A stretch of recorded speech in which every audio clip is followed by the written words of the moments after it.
Colorado Territory, July 18th, 1877. The air outside the small whitewashed church in Mason Hollow was thick with heat, and the scent of dust, horses, and wilted summer flowers. Franklin McAllister rode hard into town, his shirt clinging to his back, the brim of his hat soaked through. His boots hit the ground before his horse had fully stopped, and he half ran, half stumbled up the worn stone steps of the church. Bells had already stopped ringing. The doors stood shut. He was too late.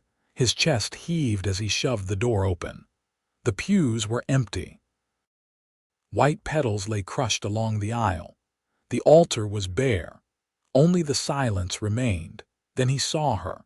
At the front of the church, veil tossed aside, a woman in a simple lace wedding dress sat on the bottom step, her hands braced on her knees, her shoulders shaking. Her name, Viola Whitmore, carved itself into every beat of his heart.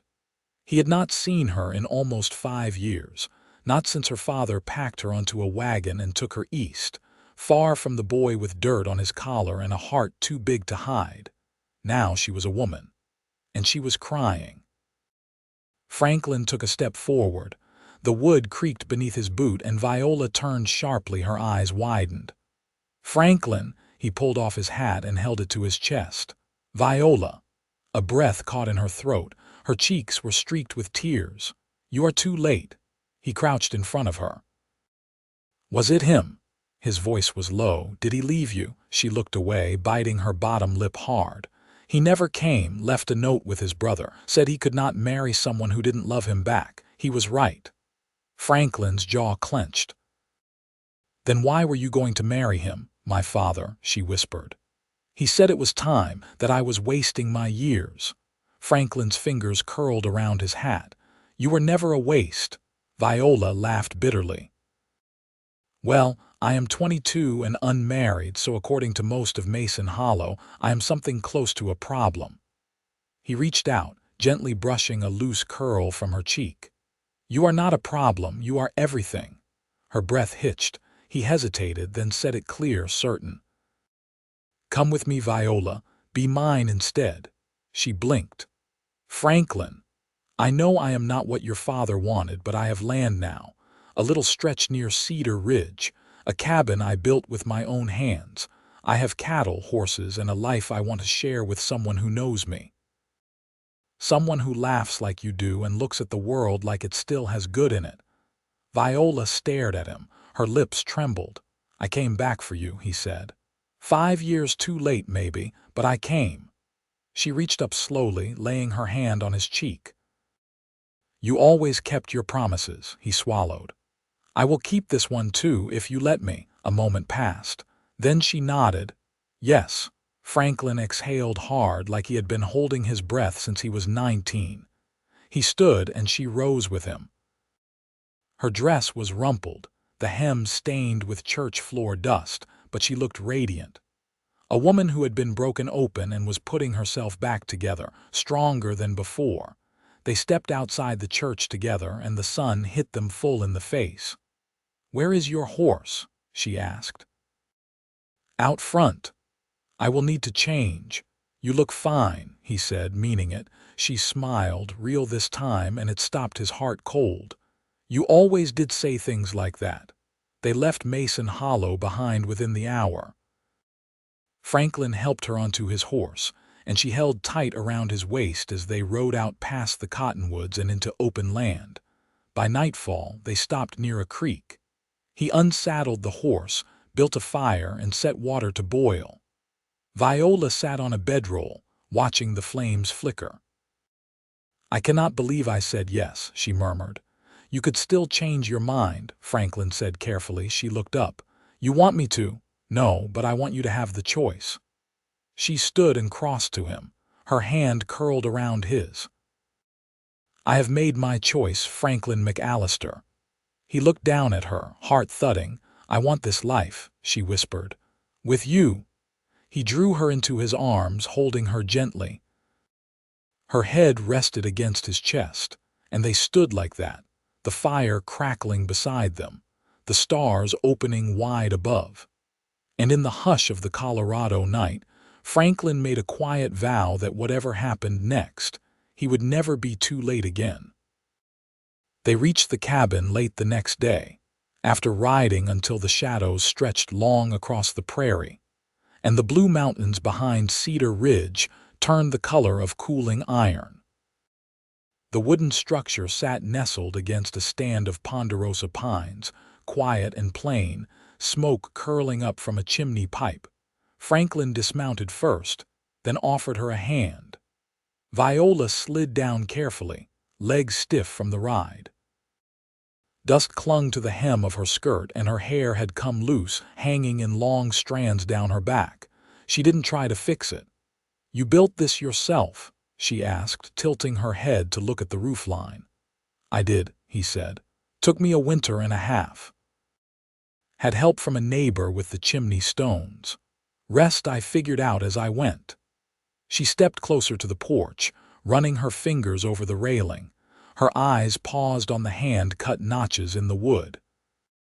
"You were always good with your hands. Still got all 10 fingers," he said, setting her carpetbag on the stoop. "Though a few near misses taught me not to saw tired." She turned toward him. "May I see inside?" He nodded and pushed the door open. The hinges groaned a little.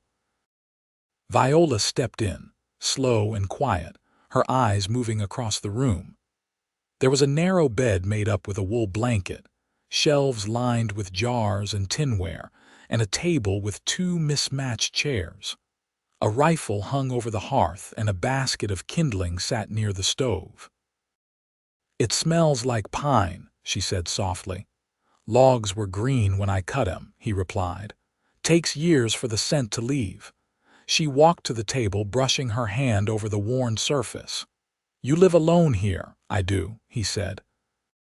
"Most days I don't see another soul, 'cept my horse and whatever birds got business in the trees." Viola turned toward him, her expression unreadable. "You think this place can hold 2 people?" He met her gaze. "If they want to be here, I think it can."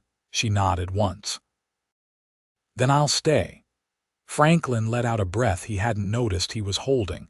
He crossed the room and opened the cedar chest near the bed, pulling out a folded quilt. "You'll take the bed. I'll sleep near the stove." She didn't argue. Just took the quilt and settled into the chair opposite the hearth while he stoked the fire. The light played across her face, catching the curve of her jaw and the hollow beneath her throat. "Did you ever think I'd come back?" he asked, without turning. "No," she said. "But I used to dream it." He glanced over his shoulder. "What changed?" "I stopped dreaming," she replied, her voice quiet. "It hurt too much."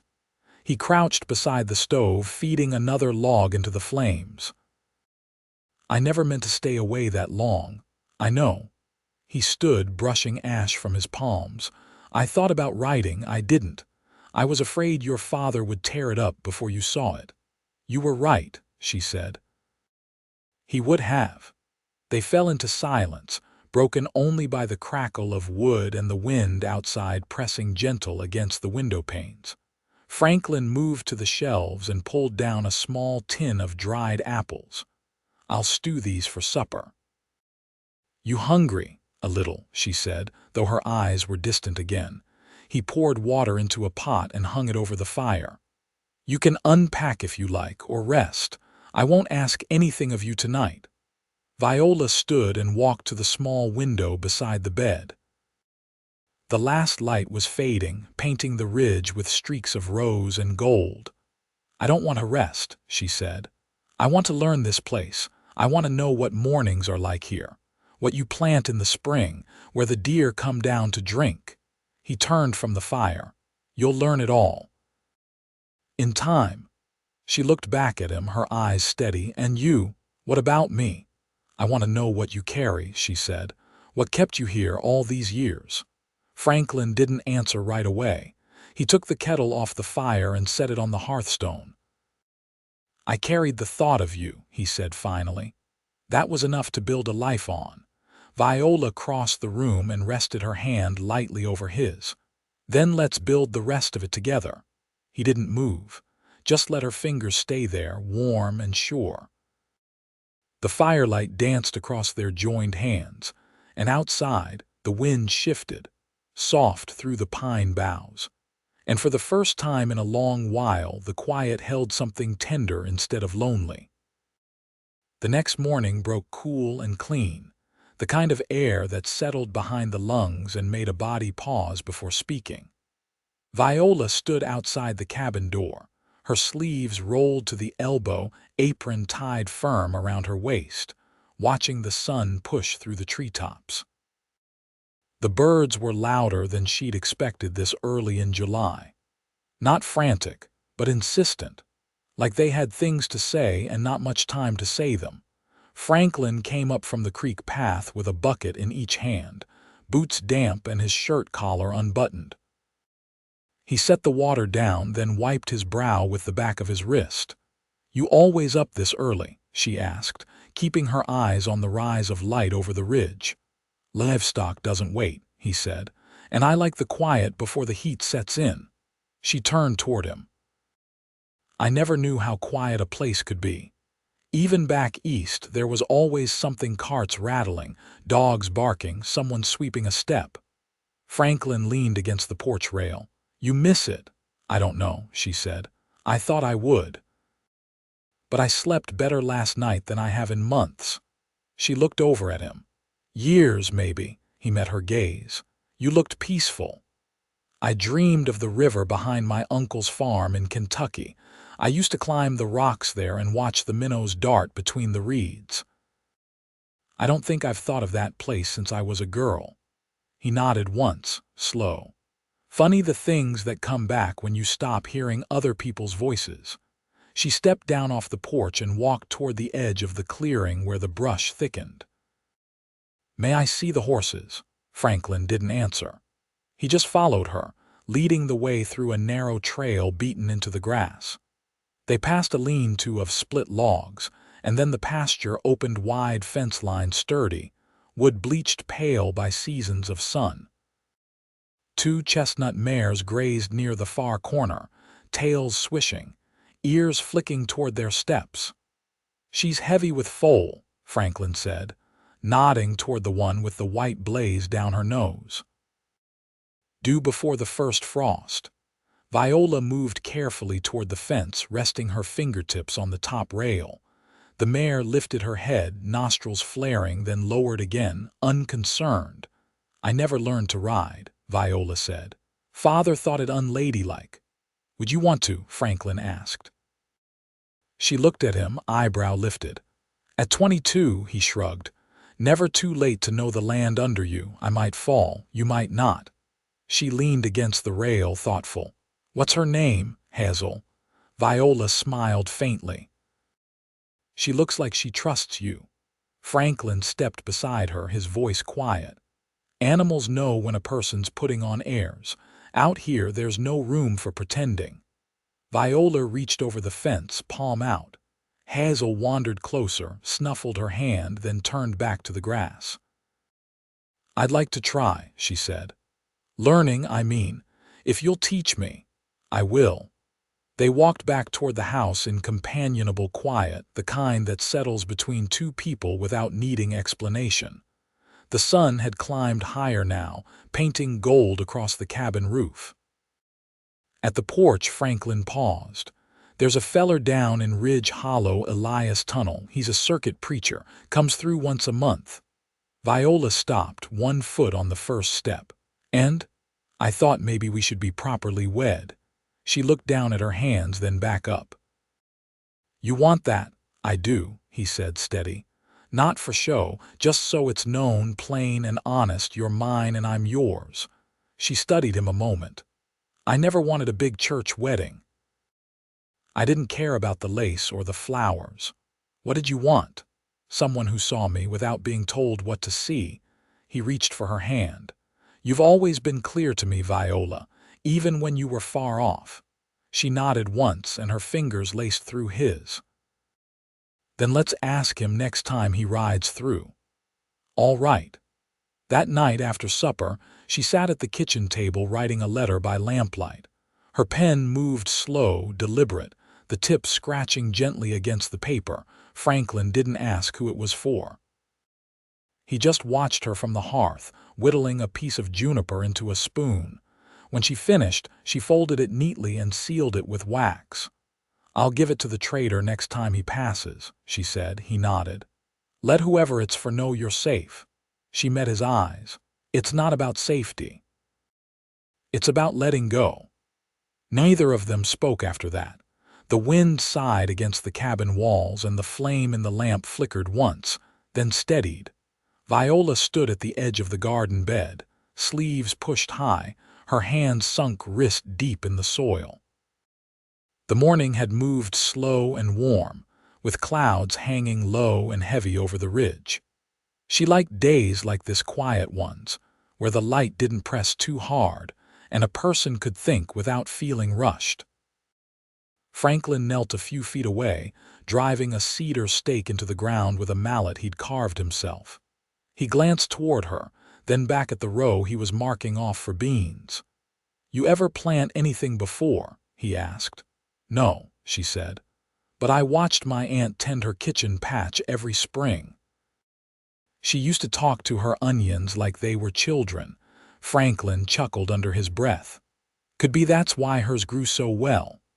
Viola brushed a clump of dirt off her skirt. "I don't know if I'll talk to them, but I'll try not to pull them up by accident." He stood, wiping his palms on his trousers. "You've got good hands, careful ones." She looked up at him. "You sound surprised." "Not surprised. Just glad to see you're not afraid of getting dirty. I think I stopped caring about that the moment I stepped down from your horse." He watched her a moment, then offered her the spool of twine. "Run this to the end. Keep it tight." She took it and moved down the row, tying off the end with a neat knot. "Do you ever miss being among people?" Franklin straightened. "Sometimes, but most folks don't say much worth missing." Viola smiled faintly, eyes still on the twine. "I miss hearing a fiddle at night. There was a man in St. Louis who played out behind the blacksmith's on Saturdays. I used to sit on the stoop and listen until the lamps were lit." "I've got one," Franklin said. She turned, brows lifted. "A fiddle?" He nodded toward the cabin. "My mother's. I never learned more than a few tunes. Will you play for me sometime?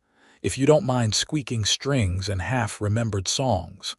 "I don't mind." They finished marking the rows before the clouds released their weight. Rain came soft and steady, soaking through the dirt and darkening the cabin roof. Inside, Viola laid her damp shawl near the hearth while Franklin lit the oil lamp. She ran her fingers along the mantel. "You always keep things so in order." "Habit," he said. "When you live alone, you learn not to misplace what you need." She turned to face him. "Do you mind having to share it now?" He shook his head. "No, I like hearing footsteps that aren't mine." She crossed to the small shelf near the door and pulled down a cloth bundle. Inside were the sewing needles and scraps of linen she'd brought from Mason Hollow. She took a place at the table and began to mend the tear in Franklin's work shirt. He sat across from her, resting his arms on the table. "You always sew by hearthlight." "I prefer it to candles." The flame moved steadier. He watched her hands, quiet for a long moment. "What did you think your life would look like?" She didn't look up. "I thought I'd be in a city. Teaching at a girls' school maybe, wearing gloves every day. Drinking tea with women who talked too much about their husbands. And you would have been happy there. I would have been safe there," she said. Then she met his gaze. "But I think happiness sits differently than safety." Franklin nodded once, slow. "It does." The rain eased near sundown, leaving the air thick and green smelling. Viola stepped outside to shake out the rug while Franklin fed the fire. She stayed on the porch longer than needed, watching the mist lift from the treetops. When she came back in, she found him standing by the window, the fiddle cradled under his arm. He looked uncertain, like a man holding something he wasn't sure still fit his hands. "You don't have to," she said gently. "I want to," he replied. He drew the bow across the strings, slow and careful. The first few notes were rough, but then a melody emerged sweet and plain, like a lullaby sung low. Viola folded her arms and leaned against the wall. Listening, when the last note faded, she crossed to him and laid her hand over his heart. "That was the kindest thing anyone's done for me in a long time," she said. He set the fiddle down and held her gaze. "I want to do kind things for you, Viola, not just now, always." "I want that too," she whispered. He touched her cheek only once, then let his hand fall. "You should rest. Tomorrow we'll walk the ridge. There's a place I want you to see." She nodded. "All right." She turned toward the bed, the firelight casting her shadow long across the floorboards. Franklin watched her go, a warmth settling in his chest that felt more lasting than any flame. Outside, the rain had stopped. The pines stood still and dark, and the world felt closer somehow, as if it, too, had paused to listen for the sound of something new being built. They climbed the ridge before dawn, the sky still slate-colored and low. Viola wore one of Franklin's old flannel shirts over her dress, the sleeves too long, the hem catching at her knees. She didn't complain. He carried a blanket rolled tight under one arm and a small bundle in the other dried meat, half a loaf of brown bread, and a jar of sweet pickled carrots she'd made the week before. The trail curved through stands of aspen and narrow switchbacks, damp leaves sticking to their boots. When they reached the crest, the sun had begun to rise, bleeding soft orange along the horizon. Franklin laid the blanket out on a flat patch of grass and sat. Viola lowered herself beside him and rested her arms on her knees. Below them, the land stretched wide meadow giving way to scrub, and beyond that the shimmer of the creek winding east. A hawk circled far above, wings still in the air. "I used to come here when the world felt too tight," Franklin said, watching the light climb the far hills. "Didn't matter if it was cold or wet. Something about it made the noise in my head settle." Viola took the bread from the bundle and broke it in half. "You never told me you had noise in your head." "I didn't know how to name it back then. Just felt like I couldn't breathe unless I was out from under roofs and people." She passed him a piece and leaned her shoulder against his. "I had a place like that. Behind the dry goods store in town, there was a cellar entrance with a flat top. I used to sit there after supper with my feet dangling over the edge, watching the sky change." "You ever think about going back?" "No," she said. "Not once I saw this." They ate in silence for a while. Franklin chewed slowly, eyes always moving, like he was memorizing the shape of the hills, the light on her face, the way she sat so still without needing to fill the quiet. Viola finished her portion and set her hands in her lap. "Tell me something you've never told anyone." He didn't answer at first. "Then, the night my mother died, I stayed in the barn because I couldn't stand the sound of my father crying. I pretended I didn't hear him. I was 12. She reached over and took his hand, not gently but with something firm and steady behind it. "You're not that boy anymore," she said, "but you still carry him." He turned his palm to meet hers. "And you? What do you carry?" She looked out toward the line where the sky met the ground. "I carry the sound of a door closing behind me when I didn't want to leave, and the memory of someone calling me stubborn like it was a curse." He drew their joined hands to his chest. "It's not a curse." "No," she said. "Not anymore." The wind picked up, brushing through the grass. Franklin reached into the bundle and pulled out a small wrapped parcel of beeswax paper. He hesitated, then handed it to her. Viola unwrapped it carefully. Inside sat a silver ring, simple and well-worn, the band shaped slightly uneven as if hammered by an untrained hand. "It was my mother's," he said. "I kept it with me through every winter, every trail ride, every damn storm. I never brought it out before now." Viola rubbed her thumb along the inside of the band. "You want me to wear it? "It's not much," he said, "but it's yours if you want to stay mine." Her throat tightened. "You already know the answer." He slipped the ring onto her finger. It fit snugly, warm from his palm. They sat until the sun cleared the ridge and the meadow below turned gold. Then he packed the blanket, and she carried the empty jar, and they walked back down the trail side by side. That fall, Elias Tunnel rode through with a saddlebag full of scripture and a mule that looked older than the hills. He married them in the clearing behind the cabin, under the turning leaves of a sugar maple. Franklin wore a clean shirt and polished his boots until they shone. Viola tied her hair with a blue ribbon and wore her mother's brooch pinned at her collar. Afterward, they served coffee and cornbread to the few neighbors who'd ridden out. And when the last guest left, Franklin led her back inside and bolted the door behind them. "I never thought I'd have something quiet and good," he said. Viola touched the soft stubble along his jaw. "You built it with your own 2 hands. All I did was walk through the door." "You did more than that," he whispered, pulling her close. They spent that night tangled together beneath the quilt, the fire low, the wind against the window panes, a sound that no longer meant loneliness. Seasons passed. Viola learned the shape of the land by foot and hoof. She rode Hazel through the pasture with a straight back and steady hands. She planted carrots and leeks in neat rows and learned to tan hides with alum and salt. Franklin carved her a butter mold from maple wood and built a rocking chair that creaked just so when she sat in it with her sewing. The following spring, she told him she was expecting. He held her close for a long time without saying a word. Then he built a cradle from pine and sanded it smooth until it gleamed. They named their daughter Ruth, after Viola's grandmother. She was born on a rainy evening in May, her cry strong and certain. Franklin held her like she was breakable and kissed Viola's forehead with tears in his eyes. Years later, when Ruth was old enough to walk the ridge trail on her own, Franklin taught her how to track mule deer and tell time by the sky.